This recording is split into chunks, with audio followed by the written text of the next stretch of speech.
As I got married, my husband was not happy with my profession. He sent me to Kampala to go and do preschool, nursery teaching education course.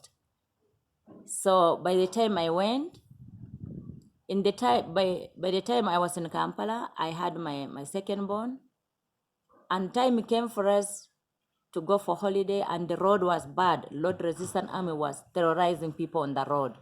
They were killing people. So my husband asked me to come home. On the way, we entered an ambush of LRA, in which I was shot by 3 bullets.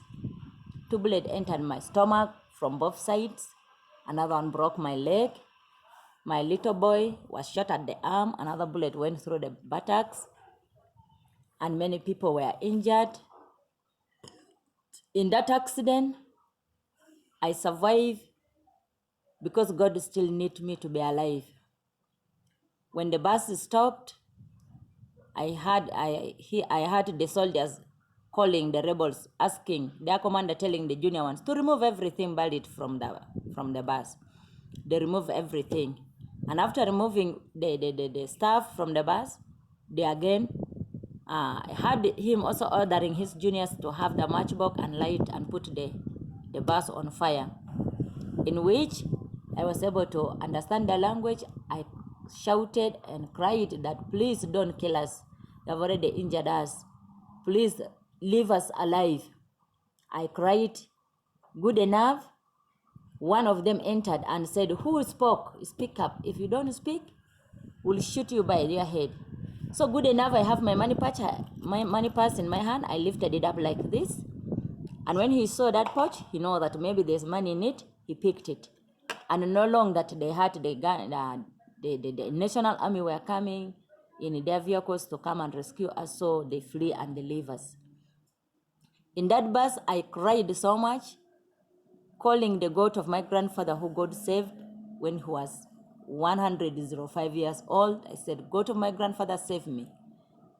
Save me, and indeed I got saved. We were rescued, taken to the hospital, to St. Mary Lacho Hospital. I stayed in that hospital unconscious for 2.5 months.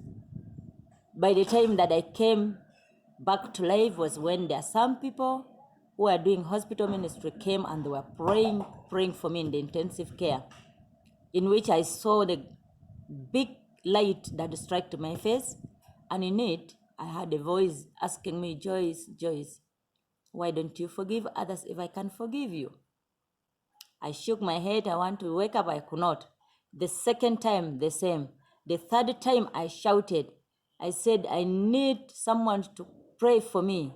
I need you, Jesus. God, may you forgive me.